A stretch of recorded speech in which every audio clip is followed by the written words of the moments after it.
समझो। इसको करने का लॉजिक ये होता है कि बच्चा ये समझे कि भाई पैसे को मैनेज कैसे करना है, ना कि ये कि हमने उसको सब दे दिया बिकॉज़ हमको नहीं सँभालना था। ऐसा नहीं होता है। अगर आप आपका सारा का सारा जो भी जायदाद है, विरासत है, जो भी है, अगर आप आपके बच्चों को आज दे दोगे, तो क्या गारंटी है कि आपको आगे जाके वही रिस्पेक्ट मिलेगा जो आज मिल रहा है? अरे यार, मतलब ये तो वही बात हो गई कि जो मेरे को अब तक मिला नहीं है, मैंने वो थप्पा लगा दिया कि भाई ये तो मेरे को मिलने वाला है, तो ये तो मैंने इंक्लूड कर दिया। क्यों? अगर आपके पास उतना ज़्यादा पैसा नहीं है जो आपके खुद के रिटायरमेंट का ख्याल रख सके, तो पहले आप आपका रिटायरमेंट सिक्योर करेंगे। इनहेरिटेंस यानी कि विरासत, ये एक बहुत ही ज़्यादा सेंसिटिव टॉपिक है ऑलमोस्ट किसी भी फैमिली के लिए। लेकिन इसके ऊपर कभी कोई बात होती नहीं है। I don't know what is the reason. ना ही यूट्यूब पर ना ही बाहर मैंने देखा है कि इसके ऊपर खुल के बात हो रही है। लेकिन इस टॉपिक के ऊपर बात करना बहुत ही ज़्यादा इंपॉर्टेंट है, स्पेसिफिकली हमारे लिए।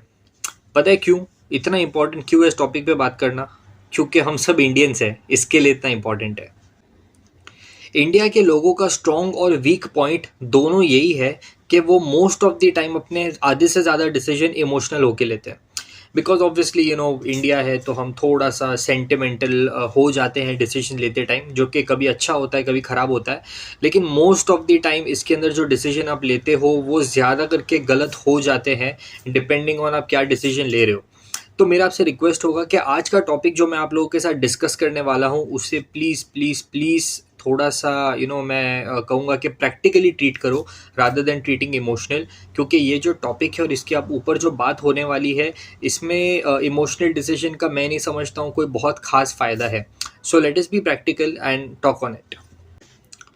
तो चलो पहले तो ये समझते हैं कि इस टॉपिक के ऊपर आज और अभी बात करना इतना ज़रूरी क्यों है। ठीक है, तो देखो यार, एक बात बहुत सिंपल है कि ये जो पैसे देने वाली बात होती है, अपने नेक्स्ट जनरेशन को पास ऑन करने वाली बातें होती है, ये भले ही कंक्लूजन जो इसका है वो तभी निकलेगा जब आप एक काफ़ी ज़्यादा ओल्ड एज में पहुंच जाओगे। लेकिन आज से करेक्ट माइंडसेट होना बहुत ज़रूरी है, क्योंकि अगर आप अपनी लाइफ अभी स्टार्ट कर रहे हो, अपनी मैरिड लाइफ, तो हो सकता है आप बच्चे के लिए प्लान करोगे वगैरह वगैरह, आप अपनी रिटायरमेंट अभी से प्लानिंग करोगे। तो एक करेक्ट माइंडसेट होना अभी से बहुत ज़्यादा इंपॉर्टेंट है। इसलिए मैं ये टॉपिक के ऊपर आज बात करना चाहता हूँ उन लोगों से जो अपना करियर जस्ट स्टार्ट कर रहे हैं, या they are thinking of getting married, या they are thinking of to have a child. इसके लिए आज ये बात करना ज़रूरी है।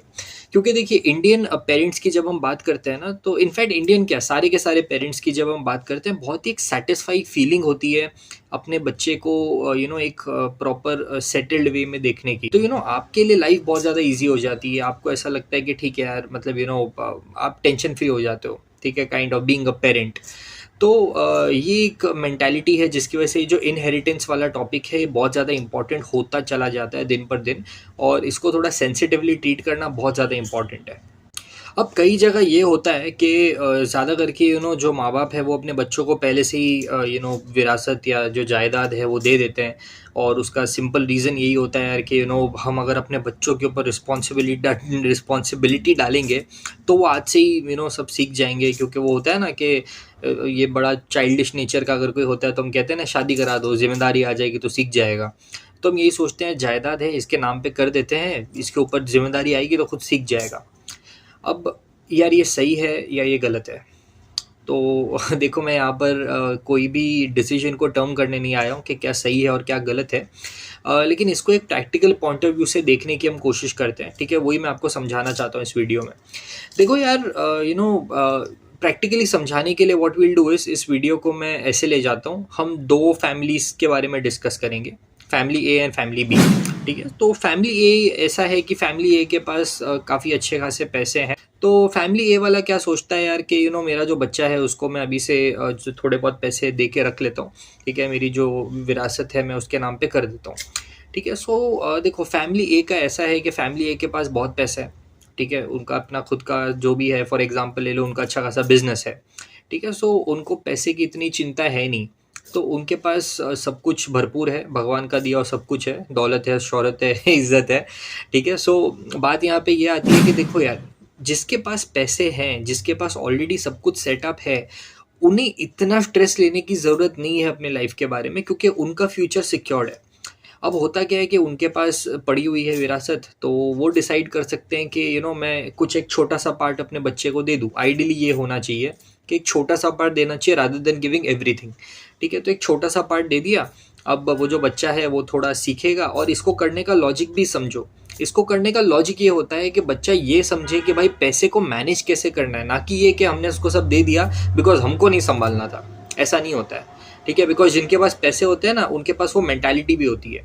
तो एक छोटा-सा पार्ट दे देते हैं अपने बच्चों को कि भाई आप मैनेज करो, हम मॉनिटर करेंगे कि आप ठीक से मैनेज कर रहे हो कि नहीं, and that is how those people start learning about money, manage कैसे करना है। अब बात करते हैं फैमिली बी की, जिसमें बहुत ज़्यादा लोग बिलॉन्ग करते हैं, ठीक है? So basically middle class, lower middle class kind of. तो यहाँ पर ये होता है कि यार फैमिली बी जिसके पास में बहुत ज़्यादा पैसे नहीं है, हम ये नहीं समझते कि फैमिली ए वाला अगर विरासत में कुछ दे रहा है, वो इसलिए दे रहा है क्योंकि उसके पास ऑलरेडी है। फैमिली बी वाला क्या करता है, नहीं यार देखो ऐसा है कि हमको अपने बच्चे को दे देना है, वो खुश रहेगा, ठीक है? और बस यही सिलसिला चलता रहेगा। तो यार मेरा आपको स्ट्रेट एंड सिंपल मैसेज यही है कि अगर आप इस फैमिली बी को बिलोंग करते हो, तो आपको जो आपका पैसा है, जो भी आपकी जायदाद है, जो भी है, वो आपको आपके पास रखना चाहिए, ठीक है? इतना सिंपल सा मेरा मैसेज होगा, ये मेरा ओपिनियन है, ठीक है? अब यहाँ पर सारे आर्ग्यूमेंट शुरू हो जाएंगे। आर्ग्यूमेंट आएगा कि यार इसका मतलब तो ये है कि हम बच्चों के हायर एजुकेशन पे भी खर्चा ना करें, इसका मतलब तो ये है कि हम बच्चों के जो प्रॉब्लम्स है उसमें उनको सपोर्ट ना करें, बच्चों का बिजनेस है उसको हम बिल्ड करने में उसकी मदद ना करें। ये सारे आर्ग्यूमेंट्स आ जाएंगे, ठीक है? बिकॉज ये लोगों को काफ़ी ऑफेंडिंग लगता है कि नहीं यार ये तो बहुत गलत चीज़ आपने बोल दी, बच्चों को अब हम उनको हेल्प नहीं करें क्या? तो यार देखो ये सारे क्वेश्चंस के तो मैं आपको जवाब दे दूंगा। पहले मेरा एक क्वेश्चन है आपसे, क्या गारंटी है कि अगर आप आपका सारा का सारा जो भी जायदाद है, विरासत है, जो भी है, अगर आप आपके बच्चों को आज दे दोगे, तो क्या गारंटी है कि आपको आगे जाके वही रिस्पेक्ट मिलेगा जो आज मिल रहा है? Now don't take me wrong, ठीक है? मेरा कहने का मतलब ये कहीं नहीं है कि आपके बच्चे आपका ख्याल नहीं रखेंगे। आई एम वेरी सॉरी अगर वैसा मैसेज जा रहा है आपको तो, लेकिन I don't mean to say that. मुझे ये कहना है आपके बच्चे बहुत अच्छे हैं एंड आई होप कि जिनके होने वाले हैं वो भी बहुत अच्छे होंगे, but I am talking from a safety point of view. Is that wrong? चलो अभी आते हैं आपके दूसरे क्वेश्चन की तरफ, बच्चे का क्या होगा, ठीक है? बच्चों का हायर एजुकेशन भी तो है, बच्चों का बिजनेस भी तो सेटअप करवाना है, बच्चों के प्रॉब्लम्स है उनको भी हमको सॉर्ट आउट करवाना है। तो देखो यार, जहाँ तक एजुकेशन की बात आती है, स्कॉलरशिप भी मिलती है लोगों को, राइट? आप आपके बच्चों को मेहनत करके दिखाने तो दो कि उनको एक्चुअली फॉरेन जाना है हायर स्टडीज़ के लिए, ठीक है? जो बोलते हैं हमको हायर स्टडीज़ में ये पढ़ना है, वो पढ़ना है, स्कॉलरशिप होती है ना, आप मेहनत करके दिखाने तो दो, फिर आप जो मिनिस्क्यूल छोटा मोटा अमाउंट बचा है वो आप पे करो, कोई दिक्कत नहीं है। अब बच्चे का बिजनेस है, तो यार आप मुझे एक बात बताओ, आपने एंड ये this is only restricted to family B, हाँ, जो मैं समझा रहा हूँ, बट मैं फैमिली ए की तरफ जा भी नहीं रहा हूँ जिनके पास सब कुछ सेटअप है, मैं फैमिली बी की बात कर रहा हूँ। आप अगर एक मिडिल क्लास या लोअर मिडिल क्लास फैमिली को बिलोंग करते हो, आपने अपना मैं समझता हूँ कि आपने अपना जॉब है या जो भी आपका बिजनेस होगा छोटा मोटा, आपने खुद किया है, खुद मेहनत किया है, खुद सब कुछ किया है, राइट? तो ये जितने भी आपके एक्सपीरियंसेस थे, इससे आप स्ट्रांग हुए कि वीक हुए? आई एम श्योर कि आप स्ट्रांग हुए हो। तो अगर आप स्ट्रांग हुए हो तो आप क्यों ये चाहते हो कि मेरा बच्चा स्ट्रांग ना बने? अगर आप आज ही बिजनेस सेटअप करवा के दोगे, कल जाकर अगर कोई भगवान ना करे कोविड जैसा कोई प्रॉब्लम आ गया और वो बिजनेस नीचे जाने लगा, तो आपका बच्चा कॉन्फिडेंट इनफ है उसको संभालने के लिए? ये आपको सोचना है। आप बोलोगे मेरे बच्चे के ऊपर कोई प्रॉब्लम नहीं आना चाहिए, नहीं भाई ये तो हमारा है, तो हमारा भाई सबका सबका ही होता है, मतलब ऐसे थोड़ी होता है। अगर प्रॉब्लम है तो सही बात है, प्रॉब्लम तो हर एक किसी के लाइफ में आएगी, लेकिन अगर आप हर जगह जाके ऐसे वो पल्लू लेके आए मेरा बच्चा है तो फिर मतलब प्रॉब्लम को भी सॉर्ट आउट करना कोई सीखेगा ही नहीं, ठीक है? सो ये चीज़ है जो आपको सोचने की ज़रूरत है, बिकॉज दिस इज़ ये आपके बच्चे हैं, आपकी लाइफ है या होने वाली होगी, ठीक है? जो भी है, लेकिन इसके ऊपर आपको सोचना है कि आपको एग्जैक्टली करना क्या है यहाँ पे। और आजकल पता है एक बहुत ही अजीब टाइप का ट्रेंड चालू है, मुझे तो देख के बहुत ख़राब लगता है, लेकिन हो रहा है तो हो रहा है, कि जो यंगस्टर्स है ना, मतलब मैंने जितने भी लोगों से बीच बीच में बात करता रहता हूँ, मुझे ऐसा पता चलता है कि यंगस्टर्स की मेंटालिटी ऐसी बन गई है कि उनका जो फाइनेंशियल प्लानिंग है कि हमको इतना पैसा चाहिए अपने लाइफ में, ये अचीव करना है, ये अचीव करना है, उसका जो पेरेंट्स के जो विरासत उनको आगे जाके मिलने वाली है या मिलेगी भी या नहीं, वो पेरेंट्स के ऊपर डिपेंड करता है, लेकिन उन्होंने अभी से इंक्लूड कर दिया है। मतलब कि हम ये करेंगे, पेरेंट्स से इतना आ जाएगा, उसको मिला के हमारा इतना हो जाएगा। अरे यार, मतलब ये तो वही बात हो गई कि जो मेरे को अब तक मिला नहीं है, मैंने वो थप्पा लगा दिया कि भाई ये तो मेरे को मिलने वाला है, तो ये तो मैंने इंक्लूड कर दिया। क्यों? ये मतलब ये आपको क्या लगता है, ये इनकेपेबिलिटी प्रूव करता है कि नहीं एक बंदे की? तो भाई सारे के सारे यंगस्टर्स, जितने लोगों से भी मतलब जितने लोग तक मैं पहुंच पा रहा हूँ, मैं आपको रिक्वेस्ट करता हूँ कि भाई पैसे के मैटर को प्लीज़ थोड़ा सीरियसली लो, और जो आपका फाइनेंशियल प्लान है ना, उसको आपका ही फाइनेंशियल प्लान लेने दो, ठीक है? उसमें पेरेंट्स का चीज़ इंक्लूड करने की ज़रूरत नहीं है, वो उनका है, वो उनके पास रहने दो, ठीक है?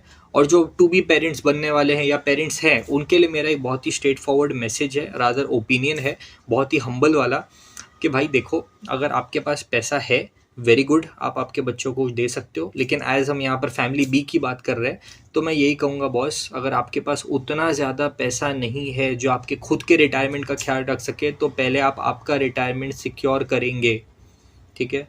बच्चों को आप सपोर्ट करेंगे, लेकिन पहले आप आपका रिटायरमेंट सिक्योर करेंगे, इसमें कुछ भी गलत नहीं है। एक बहुत ही स्ट्रिक्ट और बहुत ही कड़वी बात, सीधी बात बोलूँगा, अभी तक जो आपका है वो आपका ही है, उसको देना ना देना, क्या करना, कब करना, ये सब कुछ डिपेंड करता है आपके ऊपर, because you are the owner and you have created that particular thing.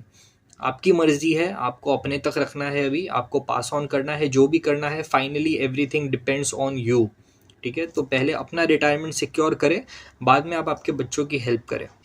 और अगर अभी आपको लगता है कि इस वीडियो में मैंने कुछ गलत बताया है, या जो सारे के सारे पॉइंट्स थे वो गलत है, हो भी सकता है, सबके ओपिनियन अलग अलग होते हैं, तो देखो मैं आपको इतना ही कह सकता हूँ कि भाई आपका पैसा है, आपने खुद क्रिएट किया है, मेरा उसके ऊपर कोई राइट्स नहीं है, आपको जिसको देना है आप दे सकते हो, आपकी मर्जी है पूरी पूरी। लेकिन एक चीज़, ये मेरा एक और सजेशन है जो मैं आपको दूंगा, जिस पॉइंट पर आपने आपके पैसे दे दिए, अब आपको उसमें से कुछ एक्सपेक्ट नहीं करना है, सिंपल सी बात है।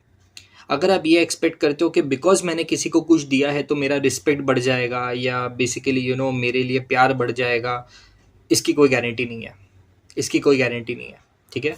तो आपको ये चीज़ समझ के करनी है, अगर मैं किसी को कुछ दे रहा हूँ तो वो मैं विदाउट एनी एक्सपेक्टेशन दे रहा हूँ, ठीक है? और ना ही आपको ये एक्सपेक्ट करना है कि अब आपका जो आगे वाला जनरेशन है, आपका जो बच्चा है, वो पैसे को उस तरीके से यूज़ करे जैसे आपने यूज़ किया है। सिंपल भाषा में समझाऊं तो, अगर आप ड्राइविंग सीट पे बैठे हो, आप गाड़ी चला रहे हो, आपने बहुत अच्छे से गाड़ी चलाई, लेकिन अब आपने गाड़ी लीगली किसी और को ड्राइविंग सीट पे बिठा दिया है। अब जो बंदा ड्राइविंग सीट पे बैठा है, वो गाड़ी कैसे चलाएगा वो आप उसको नहीं बता सकते हो। उसको तेज़ दौड़ाना है तेज़ दौड़ाएगा, स्लो चलाना है स्लो चलाएगा, जैसा करना है वैसा करेगा, उसके ऊपर अब आपका कोई कंट्रोल नहीं है। आधे से ज़्यादा आर्ग्यूमेंट्स तो यही होते हैं कि हमने पैसा तो दे दिया, लेकिन अब हम चाहते हैं कि वो पैसा वैसे यूज़ हो जैसे हम कर रहे थे, जो कि नहीं होने वाला है, क्योंकि दो अलग अलग दिमाग है, दो अलग अलग जनरेशन है, दोनों के काम करने का तरीका अलग होता है, ठीक है? तो ये चीज़ आपको बहुत ज़्यादा ध्यान रखनी है कि भाई अगर आप किसी को कुछ दे रहे हो तो उसका एक्सपेक्टेशन आपको ज़ीरो कर देना है, ठीक है? और फाइनली मेरा एक और पीस ऑफ सजेशन यही होगा कि देखो यार, मतलब काफ़ी ज़्यादा श्रूड वीडियो ये लग रहा होगा काफ़ी सारे लोगों को, कि मतलब यार किसी को कुछ मत दो, सिर्फ अपना सोचो, तो यार ऐसा कुछ भी नहीं है।